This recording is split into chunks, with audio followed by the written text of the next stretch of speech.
சற்று முன் கிடைத்த செய்தி, 100 நாள் வேலை திட்டத்தில் டெல்லியை குளிர் வைக்க இபிஎஸ் அறிக்கை விட்டுள்ளார் என முதலமைச்சர் ஸ்டாலின் விமர்சித்துள்ளார்.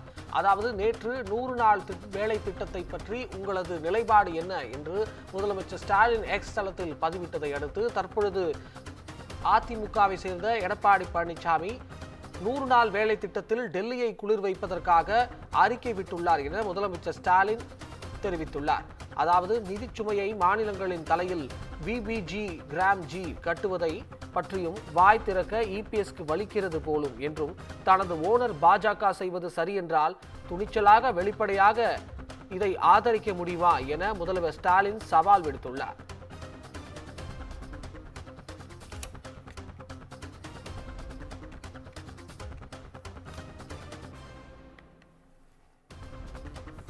நூறு நாள் வேலை திட்டம் 125 நாட்களாக உயர உள்ளதாகவும் ஒரு பொய்யை அவிழ்த்து விட்டிருக்கிறார் இபிஎஸ் எனவும் முதலமைச்சர் ஸ்டாலின் தெரிவித்துள்ளார்.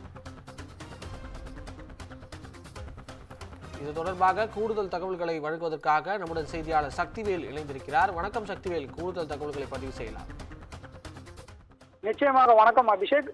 தமிழக முதல்வரின் எக்ஸ்தல பக்கத்தில் சற்று நேரத்திற்கு முன்பாக ஒரு அறிக்கையானது வெளியிடப்பட்டது. அதில் மக்களை காக்க குரல் கொடுக்க சொன்னால் டெல்லியை குளிர்விக்க அறிக்கை விட்டுள்ளதாக எதிர்க்கட்சி தலைவர் பழனிசாமி மீது கடுமையான விமர்சனங்களை முன்வைத்துள்ளார்.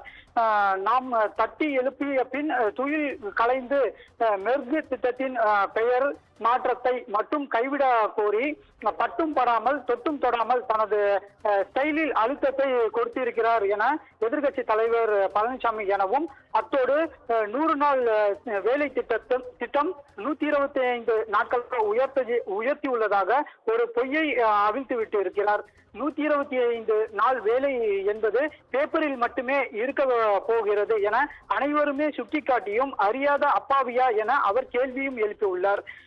மக்கள் தொகை கட்டுப்பாட்டில் சாதனை படைத்ததற்காக டீலிமிட்டேஷன் மூலம் தமிழ்நாட்டின் தொகுதிகளை குறைக்க பார்ப்பதை போலவே வறுமை ஒழிப்பில் நாட்டிலேயே முதலிடத்தை பிடிப்பதற்கு தண்டனையாக தமிழ்நாட்டுக்கான வேலை நாட்களை குறைக்க போகிறார்கள் என நாள் சுட்டிக்காட்டியிருந்ததையும் வசதியாக மறந்துவிட்டார் எதிர்க்கட்சி தலைவர் எனவும் குறிப்பிட்டுள்ளார். அந்த அறிக்கையில் ஒன்றிய அரசின் நிதியில் செயல்படுத்திய எம்ஜிஎன்ஆர்இஜிஎஸ் திட்டத்தை சிதைத்து நிதி சுமையை மாநிலங்களின் தலைமையில் விபிஜிஆர்ஏஎம்ஜி கட்டுப்பாட்டை பற்றியும் வாய் திறக்க அவருக்கு வலிமை இருக்கிறதா எனவும் கேள்வி எழுப்பியுள்ளார்.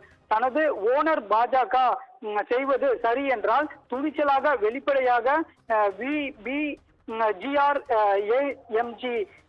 இந்த திட்டத்தை பழனிசாமி அவர்கள் ஆதரிக்க முடியுமா எனவும் சவால் விட்டு இருக்கிறார். இந்த அறிக்கை சற்று நேரத்திற்கு முன்பாக முதலமைச்சரின் எக்ஸ்தல பக்கத்தில் வெளியிடப்பட்டும் உடனடியாக சிறிது நேரத்திற்கு முன்பாக இந்த பக்கத்தில் உள்ள அந்த அறிக்கையை நீக்கவும் உள்ளது. அபிஷேக்,